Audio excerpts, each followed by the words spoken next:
Aquí estamos con Juan Rey, alias Juan Ciego. É un artista dedicado á música moi coñecido na Pobra.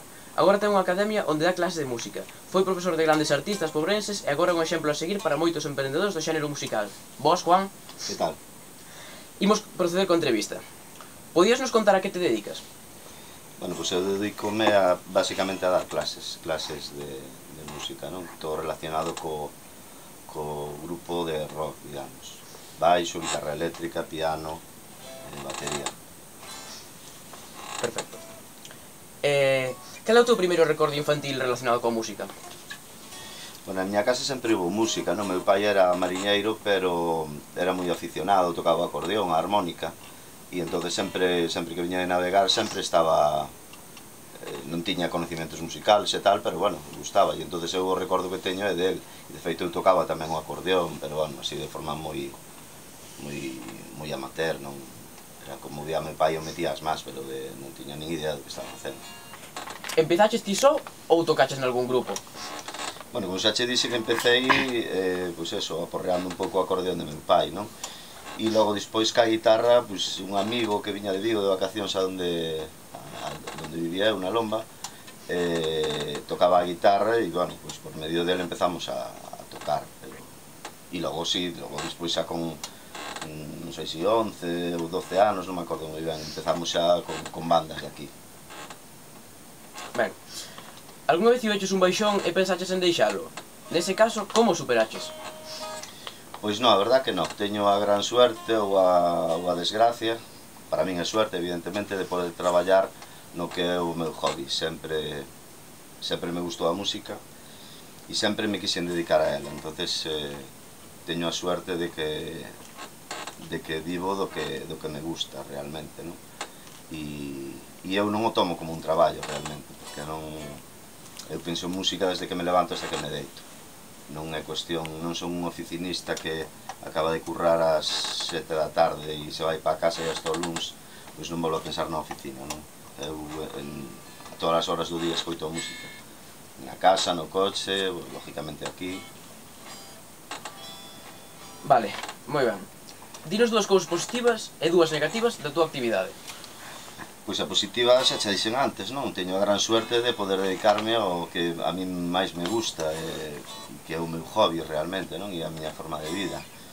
E que non me gusta da música, pois igual cando vas a tocar por aí que chupas moita carretera, pois non estás ca familia, comeche horas, evidentemente, moitas horas, non? Pero bueno, a min compensa a satisfacción que poder tocar.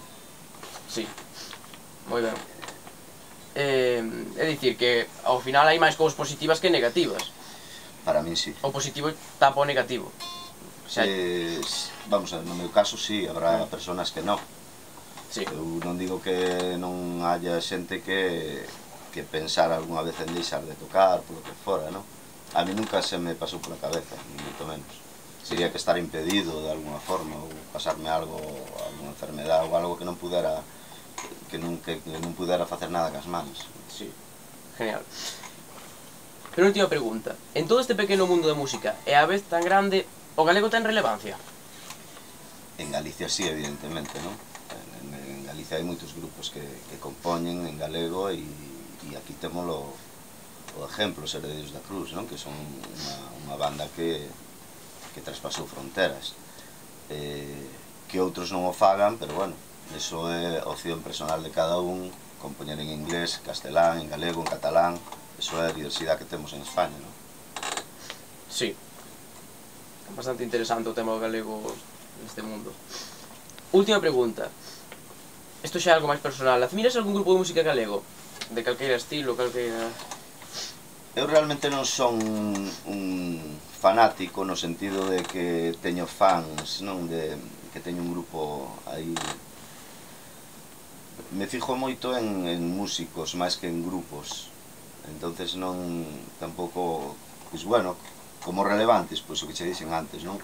Os veciños daqui, os Heredeiros da Cruz, que teñen o mérito de que elevaron o galego e o galego daqui, das Rías Baixas, non? Non é un galego evidentemente normativo, pero non deixa de ser a nosa fala, non é o noso idioma. E para min eles foron o exponente quizá máis grande que houve aquí, non?